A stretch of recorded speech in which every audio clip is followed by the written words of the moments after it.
Ustaz, bagaimana hukumnya beli makanan lewat ojek online dan jadi mitra makanan untuk ojek online?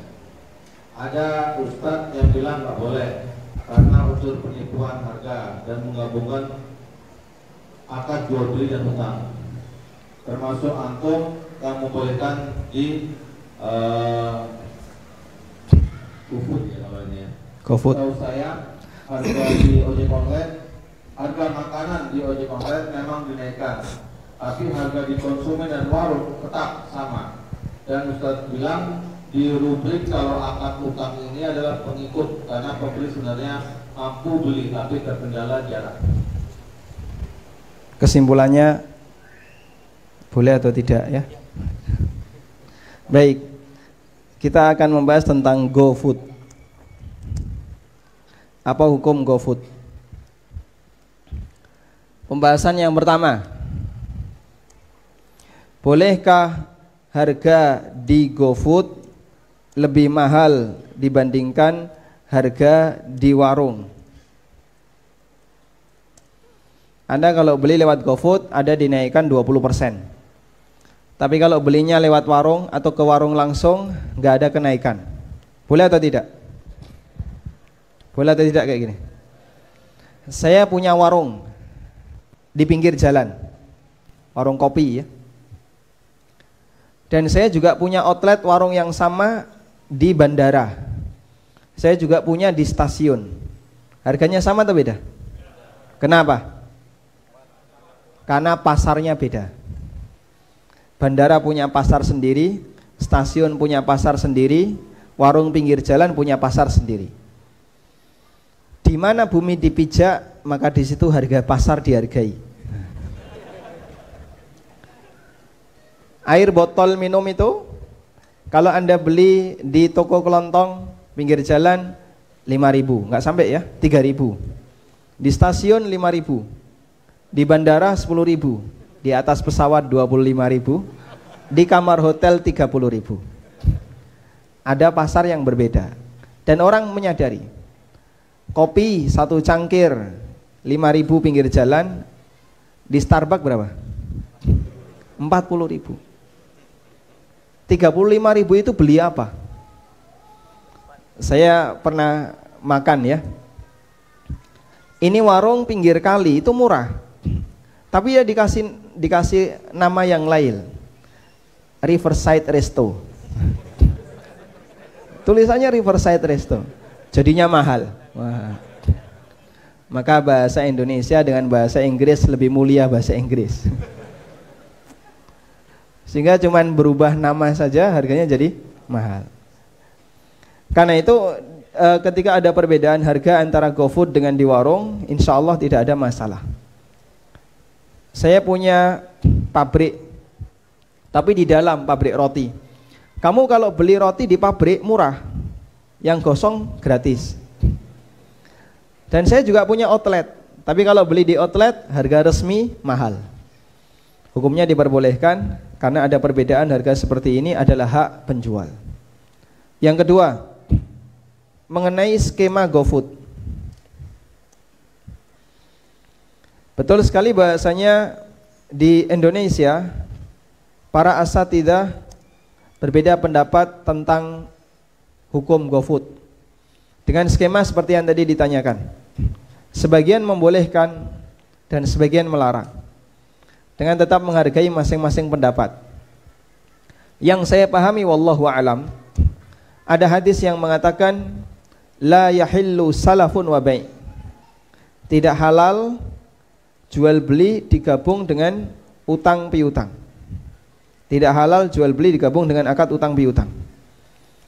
Sehingga orang kalau melakukan akad utang piutang digabung dengan jual beli masuk dalam larangan ini. Ada larangan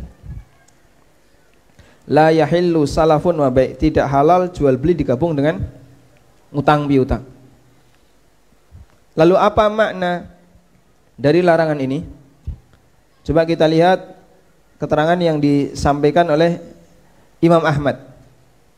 Ada sebuah pernyataan yang disampaikan oleh Imam Ahmad. Ishaq bin Mansur bertanya kepada Imam Ahmad bin Hambal, apa makna larangan menggabungkan utang dengan jual beli? Jawab Imam Ahmad,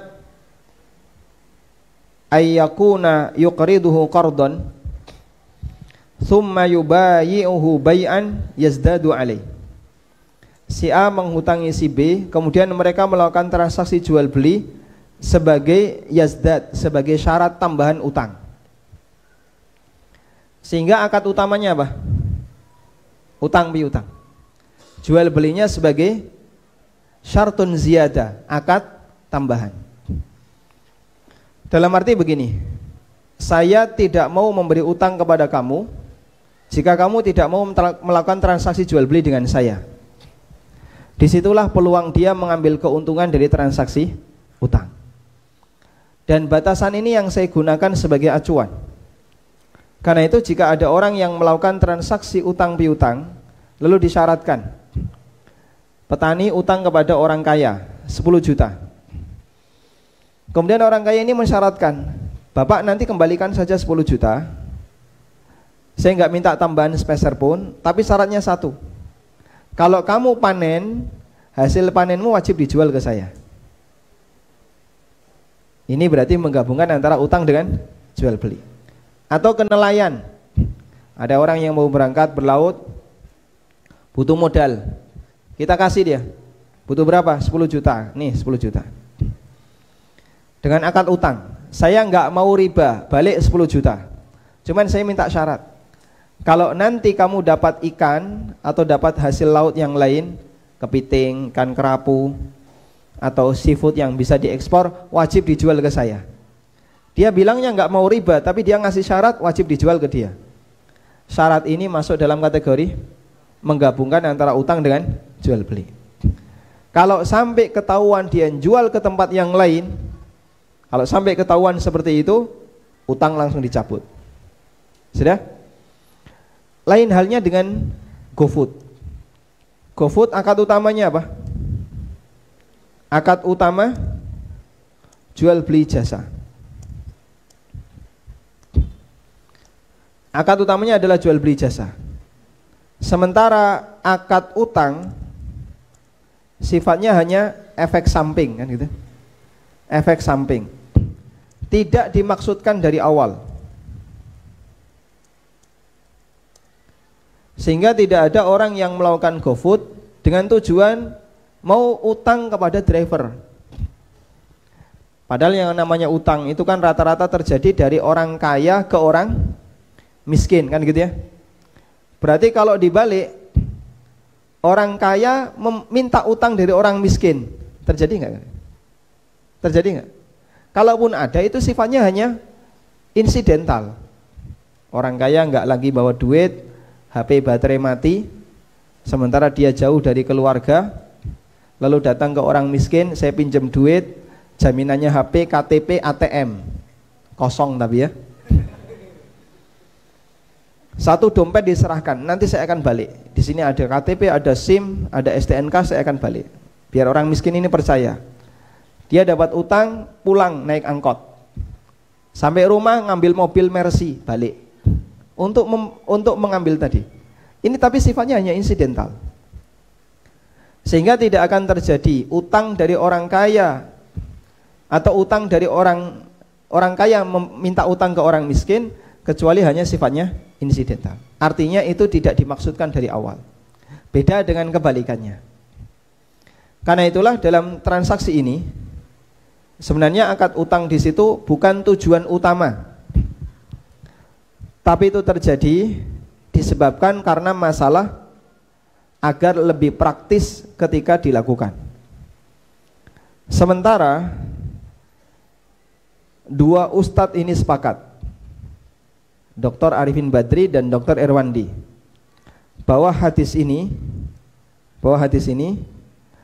adalah mimbab atau dalam rangka saddud dzari'ah.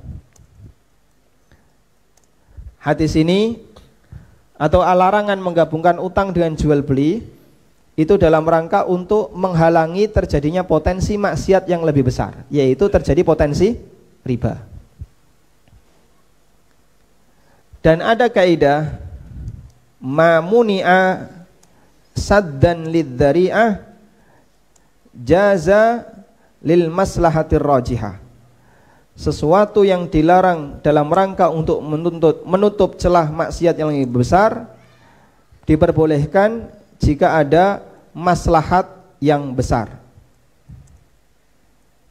Begini ya. Ma muni'a saddan lidzari'ah jaza lil maslahatir rajihah. Sesuatu yang dilarang dalam rangka untuk menutup celah karena ada potensi maksiat yang lebih besar, maka yang dilarang ini boleh jika ada kebutuhan. Contoh, melihat aurat wanita atau memandang wajahnya, hukum asalnya apa Pak? Enggak boleh, karena kita diperintahkan untuk ghaddul basar. Tapi dia dibolehkan ketika nadhar. Berapa lama orang boleh melihat wanita yang dinadhar? Kalau ketemu wanita di jalan, kemudian dia tertarik, padahal dia bukan mahram, yang diperintahkan apa? An-nadhrul fuja'ah, pandangan pertama diperbolehkan, tapi langsung buang muka. Sekarang kalau nadhar, pandangan pertama buang muka atau gimana? Atau begitu mandeng terus dipertahankan? Berapa lama orang itu boleh nadhar? Dulu nadhar nggak Pak? Nggak nadhar? Masya Allah, sakti ya. Langsung cocok. Nadhar dulu Pak. Berapa lama Pak boleh nadhar? Berapa lama seorang lelaki yang mau mengkhidbah wanita boleh nadhar? Ya? Semenit, 2 menit, 3 menit, atau berapa lama? Hah? Sepuasnya. Berapa lama dia boleh nadhar? Selama dia berada di rumah itu.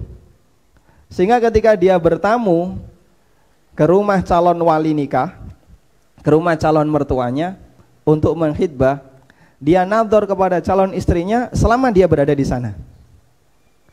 Dan itu diizinkan. Padahal itu kalau dalam kondisi bukan dalam rangka khidbah, hukumnya apa? Nggak boleh. Disitulah kita punya kesimpulan, atau ulama membuat kesimpulan, ma muni'a saddan lidzari'ah jaza lil maslahatir rajihah. Sesuatu yang dilarang dalam rangka untuk menutup celah potensi maksiat yang lebih besar, hukumnya boleh jika ada maslahat yang besar. Nah, hadis ini itu saddud dzari'ah. Hadis ini saddud dzari'ah. Menurut 2 dokter tadi. Karena itu ketika di sana ada maslahat yang besar, hukumnya diperbolehkan. Dulu fatwa yang disampaikan oleh Al-Ustadz Dr. Irwandi, beliau membolehkan. Di saat yang sama Ustadz Arifin melarang. Kemudian Ustadz Irwandi menyampaikan alasan saddud dzari'ah. Kata Ustadz Arifin, ya memang saddud dzari'ah itu dilarang dari awal meskipun di sana ada potensi. Dan memang ada kebutuhan. Kemudian disampaikan oleh Ustadz Irwandi, di Jakarta ada orang yang kerja di lantai 17, di lantai 20, di lantai sekian. Kalau istirahat siang dari jam 12 sampai jam 1, orang itu harus turun terus nyari makan, balik lagi, habis waktu istirahat, nggak sempat sholat, nggak sempat istirahat. Kondisi seperti ini nggak ada di Jember. Kerja di lantai 20, kerja di lantai 17. Di Jember tidak ada. Makanya nilai potensi kebutuhan itu di Jakarta sangat kelihatan, di kampung yang lain tidak ada. Di Padang ada enggak? Enggak ada. Penuh dengan warung Padang. Tayyib. Sehingga beliau membolehkan dengan alasan ini dilarang karena saddud dzari'ah, dan jika di situ ada kebutuhan besar maka hukumnya boleh. Namun beliau mendapatkan informasi mengenai ada yang beda antara apa yang disetorkan oleh driver ke warung dengan yang diterima oleh pihak driver. Misalnya harga makanan 20, driver menyerahkan 18.000, tapi tercetak di slip 20, distorkanlah ke konsumen 20 sesuai dengan nota. dibayar 20. Itu kan berarti ngutangi 18, bayarnya 20. Beliau memahaminya seperti itu. Terus saya tanya kepada para pemilik warung, betul nggak kayak gini? Ada yang mengatakan betul, banyak yang mengatakan tidak. Sehingga praktisi sendiri beda pendapat.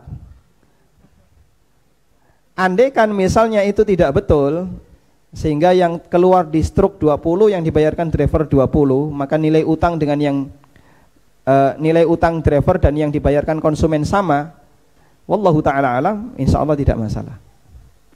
Karena di sana tidak ada potensi riba, dan kalaupun ada kebutuhan yang besar di mana potensi itu menjadi terkalahkan disebabkan karena ada hajah yang sangat menuntut orang untuk melakukannya.